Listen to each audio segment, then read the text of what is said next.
मायके में गंवार वर्सेस ससुराल में फैशन वाला पहनावा। सोचिए क्या होगा जब आजकल इतने मॉडर्न जमाने में भी कुछ पिछड़ी सोच या परंपरावादी वाले लोग वही पुराने नियम आज के बच्चों पर थोपे, और वो भी ऐसे जेन जी वाले जमाने में। तो मिलिए किंजल से, जिसे फैशन करना, मेकअप करना बहुत पसंद है। दोपहर 2 बजे जैसे ही पार्सल डिलीवरी बॉय का फोन आता है, अपना पार्सल लेने में बाहर चली जाती है। फाइनली मेरा पार्सल आ गया, अब मैं इसे ट्राई करूंगी। बहुत खुशी के साथ किंजल दरवाजे को बंद करके उस ब्लू जीन्स और हेल्टर टॉप को पहन लेती है और अलमारी के पीछे से गिटार निकालकर आईने के सामने खड़ी होकर बजाती है जहां की तुझको खबर, खुद से है पर तू बेखबर, लले अपनी वीसीआर बंदिया, गिरा दीवारे लगा ललकारे, इश्क दी मस्ती दे विच सोवे दे जागे, धुनकी धुनकी धुनकी लागे, ओ धुनकी धुनकी धुनकी लागे। वाह दीदी, आप तो इस न्यू लुक में बहुत अच्छी लग रही हो। Look like Katrina Kaif. दीदी लेकिन अगर घर में किसी को पता चल गया तो? चिल मार, जब घर बैठे मैं पार्सल मंगवा सकती हूँ तो किसको क्या पता चलेगा। ये ड्रेस मैं छुपा दूंगी, जैसे आज तक मैं गिटार छुपा के रखी हूँ, और जब तुझे पहनना हो तो फ्रेंड के घर जाकर पहन लेना। वाह दीदी, आपका दिमाग तो बहुत तेज चलता है, मुझे भी ट्राई करने दो ये ड्रेस। हाँ रुक जा, देती हूँ। किंजल चेंज करके हल्की प्लाजो और शॉर्ट कुर्ती डाल लेती है और अपनी बहन को न्यू जीन्स टॉप देती है। इतने में सिर ढकी माँ बबीता कमरे में आकर देख लेती है। ये सब क्या चल रहा है? ऐसे कपड़े, ची ची ची ची ची, पीहू तू ये तो क्या हो गया माँ? अरे इतना तो चलता है। अभी बताती हूँ कितना चलता है कितना नहीं। बुलाओ तुम्हारी दादी और पापा को। बबीता कैंची लेकर उसकी जीन्स और टॉप के छोटे छोटे कतरन कर देती है। नहीं माँ, नहीं नहीं माँ, प्लीज प्लीज ऐसा मत कीजिए। कितनी मुश्किल से मैंने ये ड्रेस पहनने के लिए मंगाई थी। आप तो अपने बच्चों को समझा करो, इस घर में कोई नहीं समझता। कम से कम आप ही हमको छुपकर सपोर्ट कर दिया करो। हाँ हाँ, मैं बहुत अच्छे से जानती हूँ। तूने अपनी छोटी बहन को हवा दी है, खुद तो बिगड़ी हुई है, उसे भी बिगाड़ देगी। तुझे पता है ना हमारे घर की बहन बेटियां ये सब कपड़े नहीं पहनती है। अगर तेरी चाची और दादी को पता चला तो और कलेश करेंगी। और फिर जो तेरे पिता तेरी क्लास लगाते हैं, तो तू समझदार है। और हाँ, इन सब फालतू बातों में मैं तुम्हारा साथ नहीं दूंगी। माँ इन कपड़ों में ऐसा कुछ भी नहीं है, हाथ पैर दोनों ढके हुए थे। हाँ दिख रहा था मुझे। कहाँ जा रही थी कपड़े पहनकर? तुम्हें घर में यह सब पहनना भी मना है, जो अभी पहन रखा है, समझी? रुको, मैं तुम दोनों की हकीकत से तुम्हारा रूबरू करा देती हूँ। बबीता उसकी अलमारी से भारी भरकम फुल बाजू के सूट सलवार निकाल कर दे देती है। ये कपड़े दिख रहे हैं ना, इसे पहनना, समझी? अपने माँ बाप की नाक कटवाने वाले काम तो हम तुम्हें करने नहीं देंगे। माँ घर में ही तो हैं, इतनी गर्मी में ये सब कपड़े कैसे पहने? गर्मियाँ हो या सर्दियाँ हो मैं नहीं जानती। जब तुम्हारी माँ और तुम्हारी दादी अभी तक सर पर पल्ला रखती हैं तो तुम्हें भी अपनी हदें पता होनी चाहिए। और हाँ, सामने वाले पड़ोसी के साथ जाकर घर की सब्जी और रसोई का सामान लिया। अकेले तो मैं तुझे जाने नहीं दूंगी ऐसे कपड़ों में। इतना कहकर माँ चली जाती है और इतनी गर्मी में किंजल जबरदस्ती वो सूट सलवार पहनकर पड़ोसन शांता के साथ बाजार सब्जी और ग्रोसरी का सामान लेकर आती है। बाप रे, बहुत गर्मी लग रही है ऐसे कपड़े में। माँ को भी पता नहीं क्या है, इतने सितारे जड़े सूट कौन पहनता है गर्मी में? सब पहनते हैं, तुम क्या अनोखी हो जो गर्मी बर्दाश्त नहीं कर पा रही हो? हम भी तो ऐसी साड़ी पहनते हैं ना। हाँ आंटी, दिख रहा है आप कैसी साड़ी पहनती हो जिसमें पूरी कमर दिखे और ब्लाउज ऐसा कि आगे पीछे भी सब दिखे। इतनी बड़ी होकर खुद ये लोग ऐसे पहनते हैं और हम जैसी लड़कियों को फैशनेबल कपड़े भी नहीं पहनने देते। मेरी जीभ कट गई। बेटा तू मुझे गाली दे रही है क्या? कैसी बात कर रही हो आंटी, मेरे घर के संस्कार नहीं है, आप तो जानती है ना। फिर किंजल अपने घर पहुंचकर रसोई में सामान रखती है। माँ और चाची के साथ रसोई में थोड़ा हाथ बटाकर गर्मी से परेशान टी शर्ट पहनकर टीवी देखने बैठ जाती है। तब दादी वैजयंती टीवी बंद करके, क्या दी, अभी तो मैंने तुझे सूट सलवार में देखा था, ये टी शर्ट कैसे पहनकर आ गई है? दादी मैं जानती हूँ आपको अजीब लग रहा होगा, लेकिन बाहर इतनी तेज गर्मी है कि वो सूट मेरे से बर्दाश्त नहीं हुआ। अब आप सबकी नजरों के सामने इसे पहनने में क्या दिक्कत है? ये तो कोई छोटे कपड़े भी नहीं है, ना फैशन वाले हैं। हाँ तो कौन सा लड़की वाले कपड़े पहने हैं तूने? देख किंजल, लड़कियां सूट सलवार में ही संस्कारी लगती हैं, ऐसे नहीं। दादी प्लीज। बोल दिया ना, नहीं मतलब नहीं। किंजल गुस्से में अपने कमरे में चली जाती है और दरवाजा बंद करने लगती है।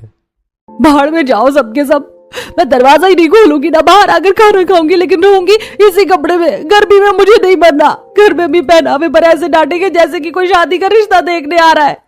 दीदी दरवाजा खोलो दीदी, मैं हूँ। तू अभी जा भी हूँ, मेरा दिमाग खराब हो रहा है। अच्छा ठीक है दीदी। रात का खाना बन जाने पर सब लोग खाना खाते हैं, पर किंजल अपने कमरे में ही खाती है। अगले दिन न चाहते हुए भी उसे बाहर सूट पहन कर आना होता है, लेकिन वो फ्लोरल पिंक सूट हल्का दुपट्टा पहन कर आती है। ओहो, आ गई महारानी सा। कल के बाद तो आधी शक्ल दिखाई है तूने। जिंदगी भर के लिए रह लो उस कमरे में, अगर अब भी मन ना भरा हो तो। और ये कैसा सूट पहन रखा है? तुझे पता है ना हमारे घर में ये सब नहीं चलता। दादी, सूट पहनने में भी दिक्कत है क्या अब? किंजल, ऐसे बात करोगी अब तुम माँ से? एक बात अच्छे से जान ले, हमारे घर में बहू बेटियां घूंघट और तहजीब में रहती हैं। बबीता, खाना लगा। जी खाना लगा रही हूँ। सुशीला, जरा पोहे लेकर आ। ले आई दीदी, ये रहे। अपनी छोरी को संभालो, देखो कैसे कपड़े पहनी है, फूलों वाला जैसे कि। घर में है तो कोई बात नहीं सुशीला। कुछ देर में सब खाना खा लेते हैं, तब पीहू किंजल से मेला जाने की जिद करती है। दीदी, मेले में चलो ना, मेले में जाना है, बहुत मजा आएगा। अभी देख कितनी तेज धूप हो रही है, 5 बजे 1 घंटे बाद चलेंगे। दीदी, मुझे तो ये सूट बिल्कुल भी नहीं अच्छा लग रहा है, यही पहन के जाना पड़ेगा मेले में। सोचा था जीन्स टॉप पहनूंगी। पता है ना अपने घर वालों की आदत, हल्के सूट में भी इन लोगों को चैन नहीं है। मैं तो यही पहन कर जाऊंगी।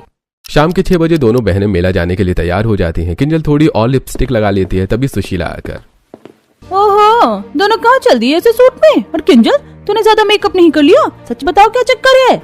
कहीं किसी लड़के से तो नहीं मिलने जा रही हो? नहीं चाची, ऐसा कुछ भी नहीं है, हम मेले में जा रहे हैं। हाँ चाची, जो घर के पास लगा है। तभी सुशीला एक भारी सितारे वाला सूट और बड़ा दुपट्टा उसके हाथ में थमा देती है।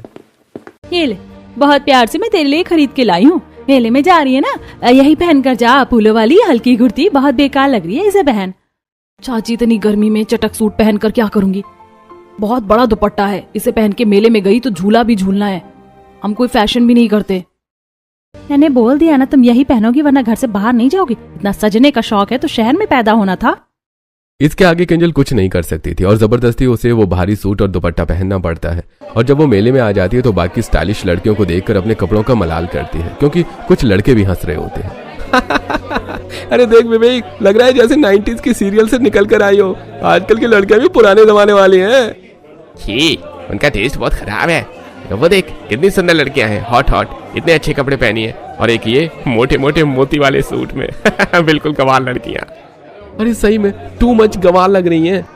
दीदी, लड़के हमारा मजाक उड़ा रहे हैं, आगे चलो। बकवास कपड़े पहन के आएंगे, इतनी गर्मी में तो यही होगा। आसपास की लड़कियां हमसे ज्यादा सुंदर लग रही हैं और हम 1980 के दशक के। अगर हम थोड़ा सा फैशनेबल हो जाएंगे तो इन लड़कियों की तरह दिखेंगे, लेकिन हमारे घर वाले हमें ऐसे कपड़े पहनाते हैं जैसे कि हम कहीं से गंवार उठकर आ गए। किंजल की आंखें भर आती हैं। फिर पीहू अपनी बहन को आइसक्रीम लाकर उसका मूड ठीक करने की कोशिश करती है। फिर दोनों बहन झूला झूलती हैं, गन से बलून फोड़ने वाली गेम खेलती हैं और भी मजे करके घर आ जाती हैं। अगले दिन किंजल को कॉलेज में एडमिशन के लिए जाना होता है। पीहू, इस कॉलेज में जाने के लिए कितना कुछ सोचा है हमने, और ये भी सोचा था कि हमें जीन्स टॉप पहनने का मौका मिलेगा। माँ से पूछ लेती हूँ, क्या पता कॉलेज जाने के लिए तो माँ हमारे कपड़ों के लिए मान जाए। देख लो दीदी, वैसे कॉलेज में पहनने की आजादी होती है, लेकिन तुम दोनों को कोई आजादी नहीं मिलने वाली, समझी? तुम दोनों अगर कॉलेज जाना हो तो सूट सलवार पहन के भी जाना, वरना एडमिशन लेने की भी कोई जरूरत नहीं है। तुम्हारे माता पिता ने तुम्हें 12वीं पास करवा दी, इतना बहुत है। माँ, बस जीन्स सूट पर पहनने के लिए कह रही हूँ, छोटे मोटे टॉप नहीं पहनूंगी जिसमें हाथ वगैरह दिखे। आप तो जानती हैं कॉलेज में स्टूडेंट कैसे आते हैं, अगर गंवार बनकर जाएंगे तो कितना मजाक उड़ेगा। अब सूट सलवार कब से गंवार हो गए? ये तो कब से चले आ रहे हैं। वही तो माँ, बहुत पुराना स्टाइल है। देखो, हमारे घर की बहू बेटियों को सिर्फ संस्कारों में रखा जाता है, पिंजरे में नहीं। ऐसी हरकत करोगी तो पढ़ने भी नहीं दिया जाएगा। और हाँ, घर से बाहर जाओ तो सिर ढक कर ही जाना। तुम्हें एक चीज की आजादी देंगे, तुम सर पर नाचती फिरोगी दोनों। ठीक है माँ। सूट पहनकर सिर ढककर गर्मी से जूझते हुए दोनों कॉलेज पहुंच जाती हैं, जहां किंजल अपने एडमिशन फॉर्म भरती है। तभी लड़कियां हंसती हैं। OMG, लॉल, हमारे कॉलेज में अब ऐसी बहन जी गंवार लड़कियां भी आकर पढ़ने लगेंगी क्या? छी, दुपट्टे में कितनी अजीब लग रहे हैं। मुझे बहुत शर्म आ रही है। और वैसे भी हमने यहाँ क्यों दुपट्टा ले रखा है? यहाँ कौन सा माँ देख रही है? हाँ दीदी। अरे चम्मक, चलो जरा रुक तो। जा कहाँ रही हो? मुझे लगता है तुम्हें किसी मंदिर की कीर्तन में भजन में जाना था, पर यहाँ आ गई। हम कहीं भी जाएं, इससे तुम्हें क्या मतलब? ये कहकर बन गई तुम कूल। तब दोनों बहन साइड में एडमिशन फॉर्म भर के सबमिट कर देती हैं और घर आ जाती हैं। दिन गुजरते हैं, गर्मी से सबका बुरा हाल था तो घर में सुशीला शिकंजी बनाकर सबको पिलाती है। शाम को सब लोग छत पर बैठे थे, जरा सी हवा से सुशीला बबीता का पल्लू खिसक जाता है। तब